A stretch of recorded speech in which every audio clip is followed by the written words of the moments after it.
नमस्कार, आदाब। मैं हूं साकिब पवार और आप इस वक्त हमें लाइव देख रहे हैं मेट्रो लाइव न्यूज पर। और इस वक्त हमारे साथ हमारे साथी जुड़े हैं हाजी नाजिम खान, जो प्रदेश प्रभारी हैं मुस्लिम महासभा के, और गाजियाबाद से सीनियर पत्रकार नदीम शाहीन साहब भी हमारे साथ जुड़े हुए हैं। और इसी के साथ हमारे तरीकत चौधरी पत्रकार हैं नाहल से। आज हम चर्चा करेंगे जो किसानों का तिहरे दिन से जो धरना चल रहा है, इसके ऊपर हम चर्चा करेंगे और उसके बारे में जानेंगे कि क्या खामियां रही हैं या सरकार बात क्यों नहीं मान रही है। तो सबसे पहले हम चलते हैं नदीम शाहीन साहब के पास। नदीम शाहीन साहब के पास हेलो, सुन पा रहे हैं नदीम शाहीन साहब?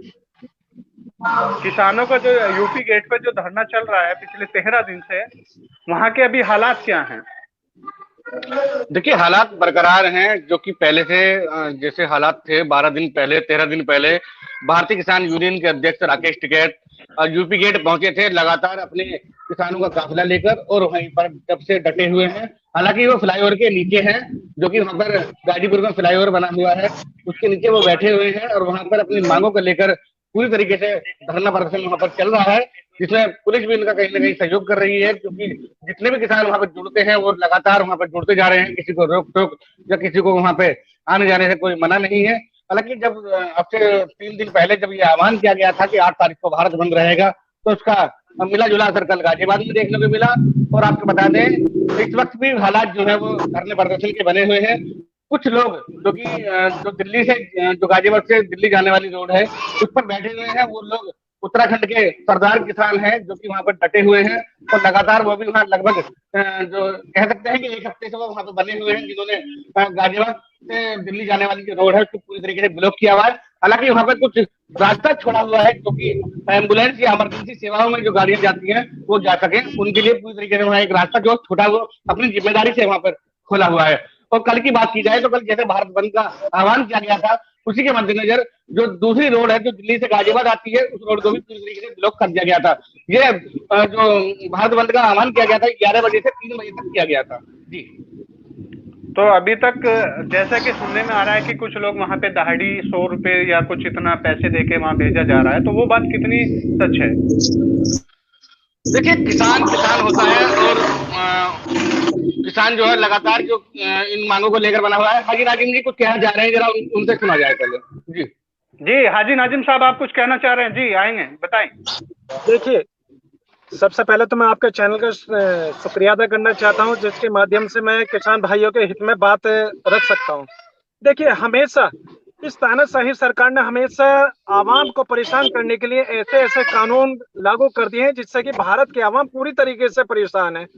आए दिन ये ऐसे कानून लागू कर देते हैं जिससे भारत की आवाम को फायदा होने की जगह हमेशा नुकसान में जाते हैं। जैसे आप ये देख लीजिए, जिस तरीके से कोरोना जैसी वैश्विक महामारी के अंदर इन्होंने कृषि कानून, किसान विरोधी कानून जो लागू कर बनाया है, अरे किसानों के खिलाफ खड़ा कर दिया, और उसमें ये कहते हैं कि इसमें किसानों का फायदा। अब एक बात बताएं, इसमें किसानों का क्या फायदा है? जबकि अगर इसमें जब सीधा अपनी फसल मंडी में लेकर जाता है, तो अब ये बताएं किसान को क्या जरूरत पड़ती थी अपने सीधे मंडी में फसल ले जाने की, अगर उसको फायदा होता। लेकिन आज जिस तरीके से मेरे किसान भाई इस कड़ाके की ठंड में कोहरे की मार झेलते हुए आज दिल्ली के अंदर है, आज इस आंदोलन को बड़ी मजबूती के साथ पकड़े हुए हैं, तो ये बहुत ही सराहनीय काम है। आपने देखा होगा कि 2019 के अंदर भी इसी सरकार ने सीएए कानून लाकर मुस्लिम समाज का भी तुष्टीकरण किया था, जिसमें हम मुस्लिम समाज ने भी अपनी बुलंद आवाज की थी। इस कड़ाके की ठंड में मुस्लिम समाज ने भी सीए प्रोटेस्ट में, बारिश पड़ रही है, ठंड पड़ रही है, कोहरे की मार झेलते हुए इस आवाज को बुलंद किया था। लेकिन आज वही कहानी दोबारा से आज हमारे किसान भाइयों पर इन्होंने इस तरीके से एक किसान विरोधी कानून बिल पारित कर हमारे किसान भाइयों के ऊपर लागू कर रहे हैं। अब ये बताया इसमें किसान भाई कितना परेशान है। आए दिन आप देख रहे हैं कि हमारे किसान भाई इस आंदोलन के अंदर शहीद हो रहे। और सबसे पहले तो मैं एक बात ये कहना चाहता हूं साकिब साहब, कि हमारे किसान भाई हमारे अन्नदाता हैं। जब तक हमारे किसान भाई देश की धरती से सीना चीर कर अन्न उगाने की हिम्मत रखते हैं, तो इस तानाशाही सरकार को गिराने की भी हिम्मत रख सकते हैं।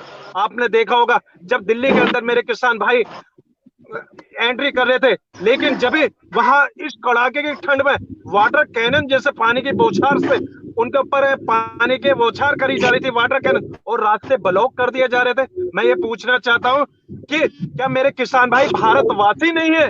क्या मेरे किसान भाइयों ने भारत को मजबूत करने के लिए अपनी जो अहम भूमिका निभाई है, क्या वो इनकी नजर में कुछ नहीं है? लेकिन हाँ, मेरे किसान भाई बड़ी मजबूती के साथ अपने मुद्दे को लेकर, अपने आंदोलन को लेकर आज दिल्ली की सरहद पर खड़े हुए हैं। लेकिन इस तानाशाही सरकार ने हमेशा किसान भाइयों का, मुस्लिम समाज का हमेशा तुष्टीकरण करा है।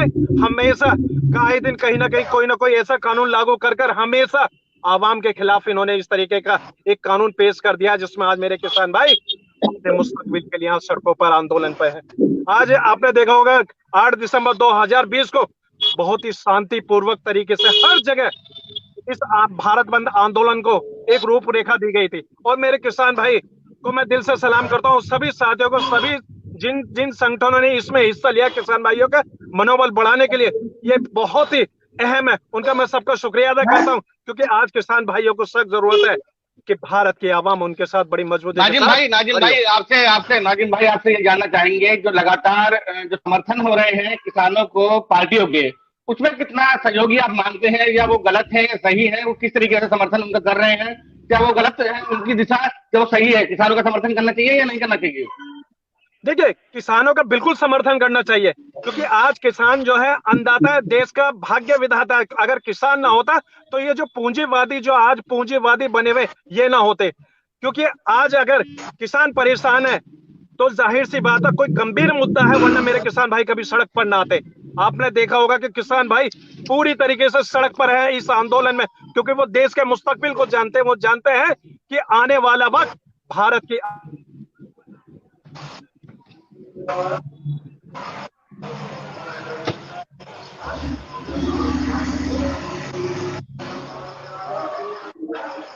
जिस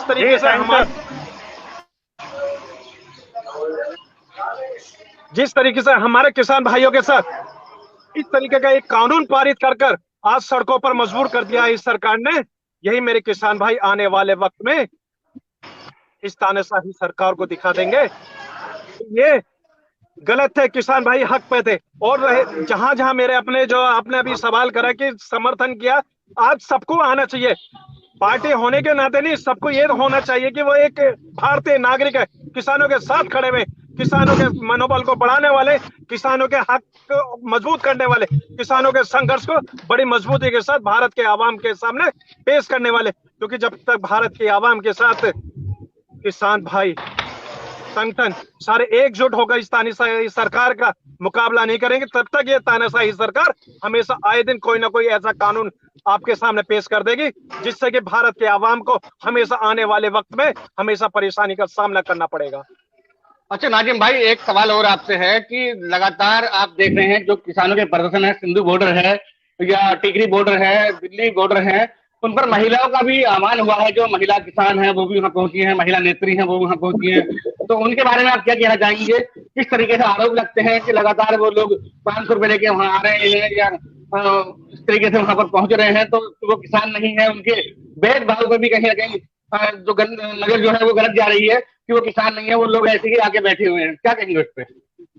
देखिए, हमेशा जब भी ऐसे आंदोलन होते हैं, आंदोलन को बदनाम करने के लिए हमेशा कोई ना कोई ऐसी बात रखी जाती है जिससे कि आंदोलन के अंदर बगावत हो। लेकिन मेरे किसान भाई बड़े सक्षम है, बड़ी समझदारी के साथ इस आंदोलन को बड़ी मजबूती के साथ रूपरेखा तैयार करें।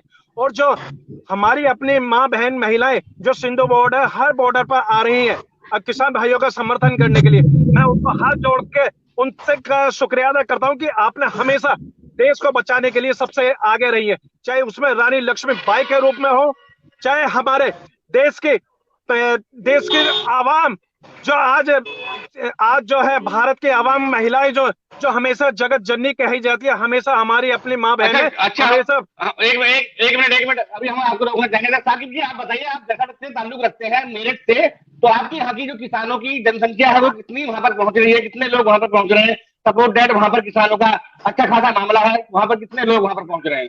देखिए लगातार 13 दिन से लगातार हम ग्राउंड जीरो पे रिपोर्ट कर रहे हैं। वहां पे हम सिंधु यूपी गेट पे हम लगे हुए हैं, तो वहां पे मेरठ, मुजफ्फरनगर, सहारनपुर, शामली, बागपत के जितने भी किसान हैं, ज्यादातर वो संगठन से जुड़े हुए हैं या किसी नॉन संगठन से हैं, वो सभी लोग वहां पे मौजूद है और जो रात में भी रुक रहे हैं।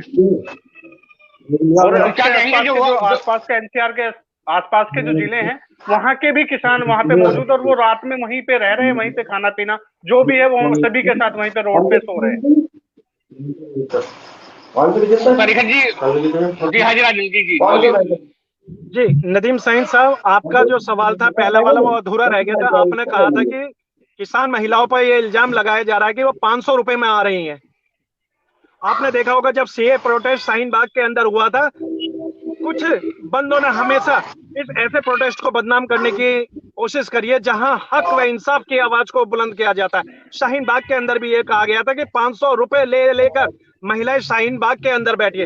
आज वही मेरे किसान भाइयों के इस आंदोलन में हमारी माँ बहन महिलाएं बड़ी मजबूती के साथ खड़ी हुई है, तो आज उनको भी बदनाम करने की कोशिश करी गई है। मैं ये कहना चाहता हूं कि हमेशा हमारी माँ बहन बेटियों को क्यों बदनाम करा जाता है? क्योंकि हमारी माँ बहन बेटियां जगत जननी है, क्योंकि इस जगत का विकास जो हुआ हमारी माँ बहन बेटियों के द्वारा हुआ है। तो फिर इसलिए माँ बहन बेटियों को 500 रुपए के ऊपर क्यों इल्जाम लगाकर बदनाम करा जा रहा? ये बहुत ही गंभीर विषय है। इसमें हमारे भारत सरकार को और सभी को सोचना चाहिए कि भारतीय महिलाओं के ऊपर इस तरीके का एक इल्जाम लगाना बहुत ही सरासर गलत है।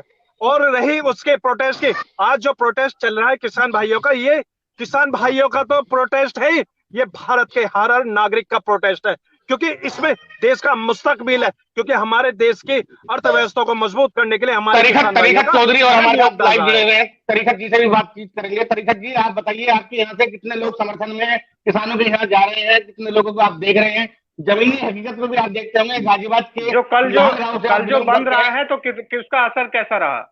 कल जो बंद था, किसानों का बंद का, भारत बंद का आह्वान किया था, तो कल जो है देहात गाँव में किस तरीके से देखने को मिला?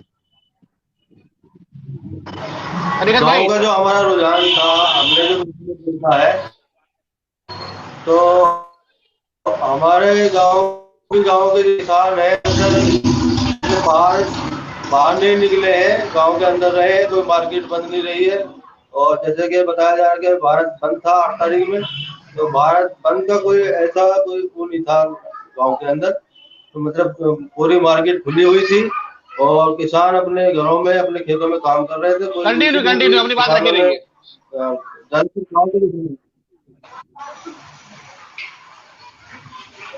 जी ठीक है साथियों, बहुत बहुत शुक्रिया अपना कीमती वक्त देने के लिए। शायद हमारा तरीकत चौधरी जी से संपर्क टूट गया।